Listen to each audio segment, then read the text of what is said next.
Tito here for the Moshville Times, straight out of the depths of the Brazilian underground. Today I have the honor to be here with Alf of Headspawn. He is the vocalist and guitarist for one of the most promising bands out of the Paraíba underground. So, how are you today, man? Fine, I'm fine. I'm very happy to be here. Hello, everyone. Um, let's get to it. So, let's get started, shall we? How would you describe the evolution of the band since you guys started, in terms of sound? Well, I think it was very naturally, since the first riffs, since the very first time we get together to make music. Uh, we have absolutely nothing in mind when we started. It was really ground zero, and it took uh, it took less time than I thought it would. Um, I think we grew mature very quickly, and I think it was just a matter to put together everything we like and make it work. Just just it. Nothing very fancy, nothing very special about it. Just naturally. So, for your guys' live debut, you recorded a live EP. How was the process of that? How was the gig? We get together during the pandemics, and it was awful. It, it's undescribable. I cannot imagine doing all of this again. Um, Imagine you try to make a band and you cannot perform. You have no gigs. You have no absolutely no perspective. It's just make music and keep to yourself.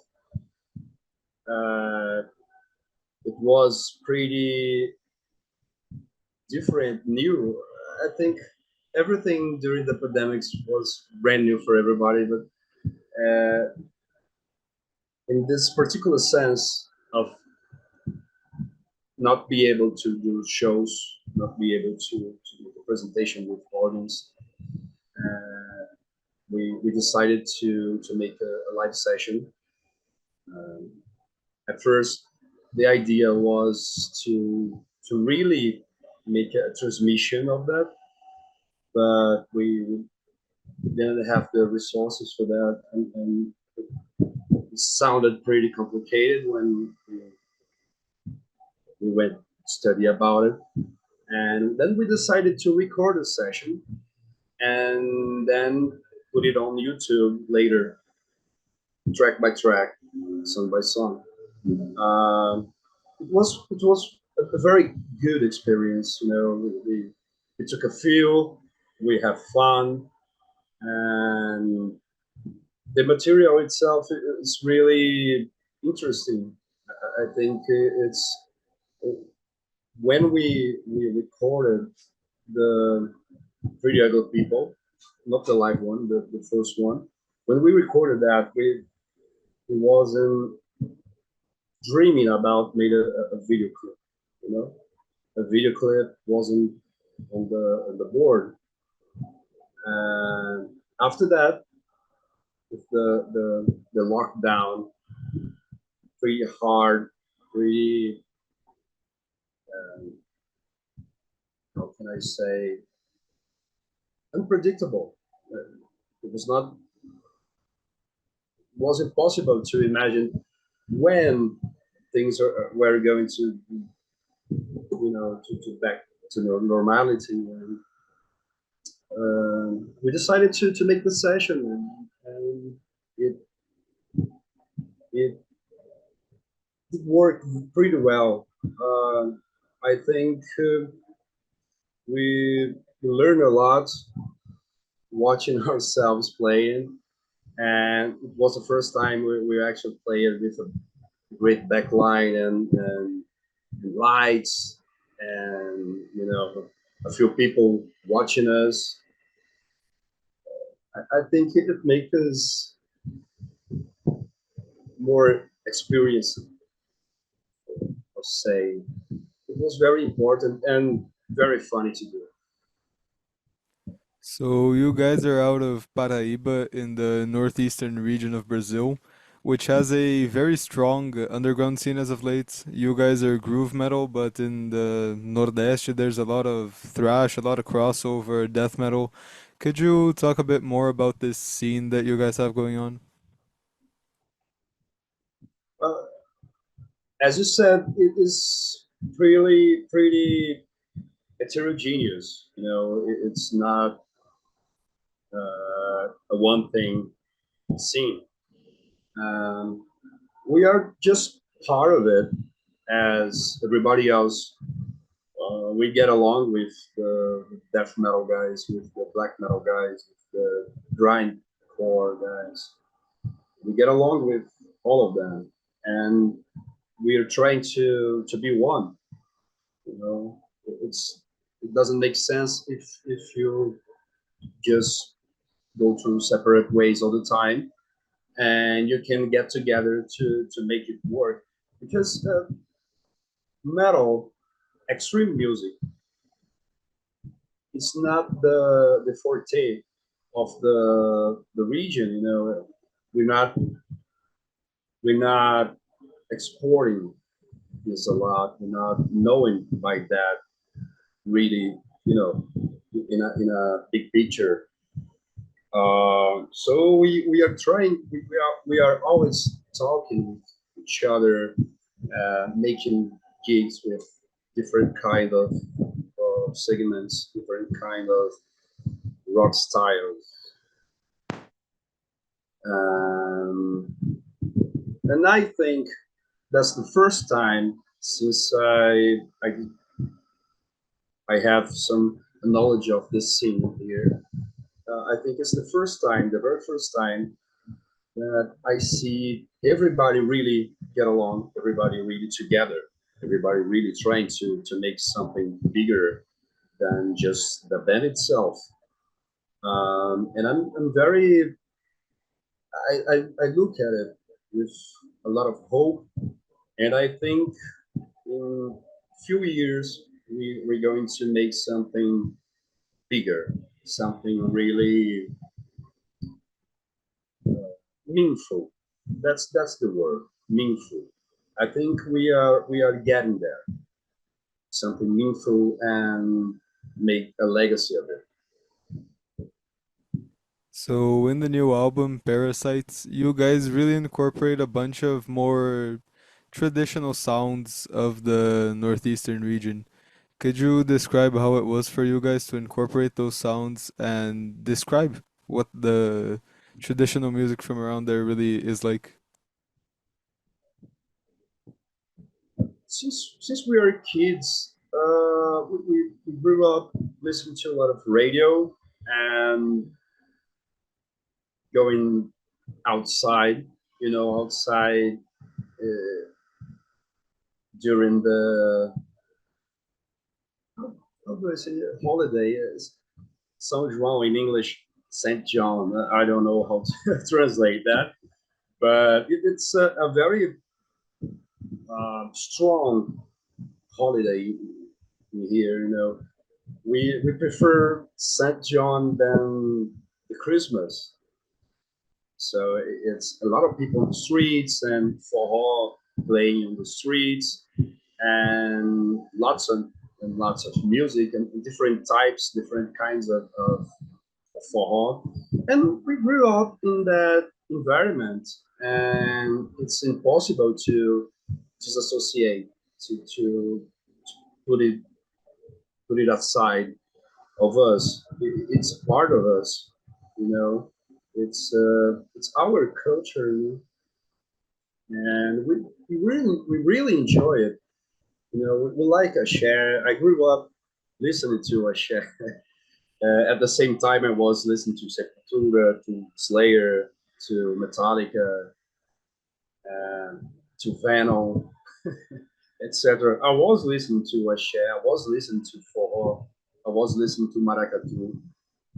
Chico Science and Nação Zumbi made a fantastic work putting together Maracatu and rock and roll, and it it made some sort of impact in each one of us. And now it's our time to make songs, to write songs, and it wasn't possible to just forget it. We are not in a mission to do metal. We do metal because we love metal, but we love some other stuff, and we want to put it in our music, and we love it, and it's part of us. So it's pretty natural, it's awesome, it's fantastic. We feel we are representing the values of our very rich culture. We have a very rich musical culture, and we want to show the world how amazing it is. I think that's our will. So, continuing in this same line of thought, what would you say is the importance of this insertion of cultural elements into metal music? I'm really sorry. I'm having problems with. Say something, please, just to check. Is it working now? No, So I'm gonna repeat the question. thank you. What would you say is the importance of this insertion of cultural elements into the music? What is the importance of you guys putting in these elements of your traditional culture into your music? I think uh, first of all, it's something within us. Uh, I think we are just showing ourselves to the audience when we do that. And what more? When I'm gonna tell a story, I think it's a story of many bands from Brazil. When you show a nice work, a nice production, nice music, a nice composition, when you show something like that to your neighbor, and you are singing in a foreign language, your neighbor is gonna say, "Wow, what's that? Where are they from?" And you have to say, "It's me.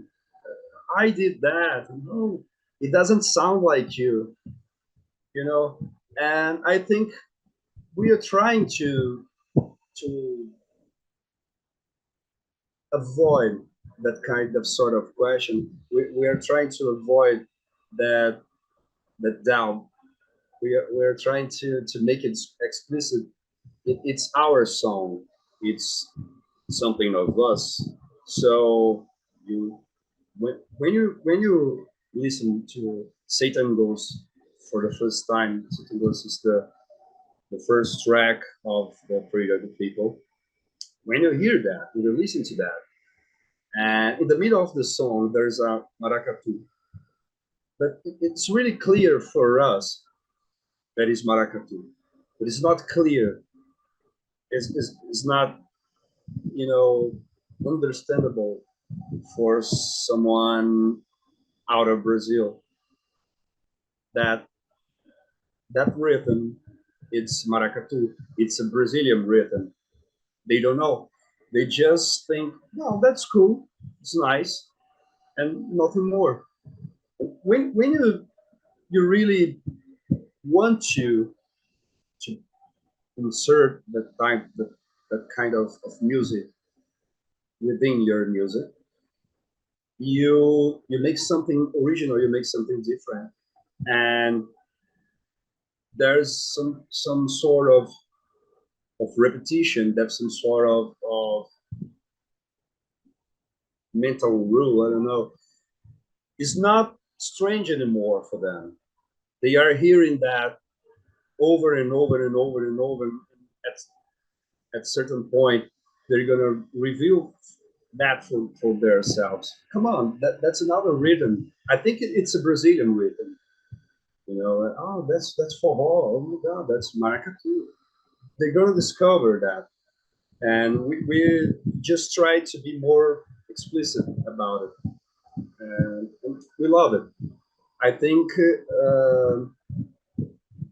with a little bit more of time, people will recognize that, and people will understand how beautiful it is. So, could you touch a little bit on the themes you guys spoke about in the lyrics and the story behind the cover for the album? The theme of the album, Parasites, is it's a point of view. Well, it's a self-criticism. You know, it's a very strong sign of self-criticism. It's we are watching the dark side of the humanity getting control of everything and destroy the nature, destroy each other, and consume the world. So that's why the cover, it's the colors of the cover. It's the theme of the colors. It's fire. It's blood. We choose the Slav on the cover because the Slav symbolizes the nature, and it has that very innocent expression in his face, and the glowing eyes, and everything.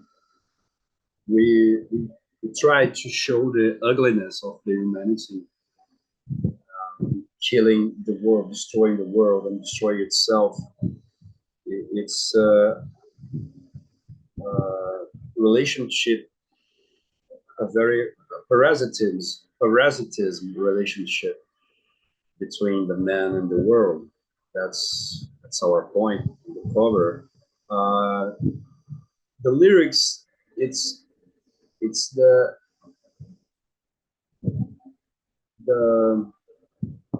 many points of view of the same question. You know, you can see from butchers, which is the first one, is the point of view of the animals that will be slaughtered. But uh, this slaughterhouse doesn't kill animals, kill humans. It's like the humans are being um, bred for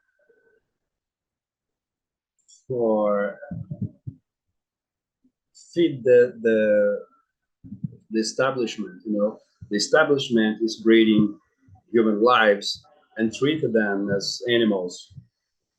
You know, it's the kind of stuff. And failure, death, and decay is it's about doing nothing with your life, and die anonymous. You know, that's a very a bunch of different points of view. You know, but the question is the same. The problem in the lyrics is the same. So, before we end off, where do you want to be with Headspawn in the future? Well, let's say uh, thinking shortly. I think we are. I think no, I don't think we are about to to schedule some shows in the south of Brazil and South America. We would love to make a tour, South American tour, before anything else. Uh, we would love to make a run into North America and Europe, Asia as well. But we don't have money to do that right now. We are independent, we don't make such huge plans without a very careful planning. Because if something goes wrong, we broke, we cannot record any more songs, and the band must get over. So we don't want that. Uh, I think this year, about the second semester, we will be doing this South American tour and aiming to go to North America, aiming to go to Europe to make shows, to show Headspawn to the world. That's our will. So to close off here, do you have any final words, anything you'd like to share with the Moshville Times audience? First of all, thank you very much for everyone who's watching us. Um, if you don't know Headspawn yet, just Google it. You will find us everywhere. We're on Instagram, we're on everywhere. Really, I promise you, everywhere. I really hope to see you soon on the stage. Okay, I hope Headspawn pass by your city and you get to see us live. Meanwhile, check Parasite on Spotify, Deezer, everywhere you want, and enjoy your work. Follow us. So that's it. Thank you so much, Alf. Thank you for watching, for listening, and do as they said and go check out Headspawn on streaming services. Find them on social media, because their new album it's great. It's great. Parasites is a hidden gem of Brazilian groove metal. So thank you so much. Thank you very much.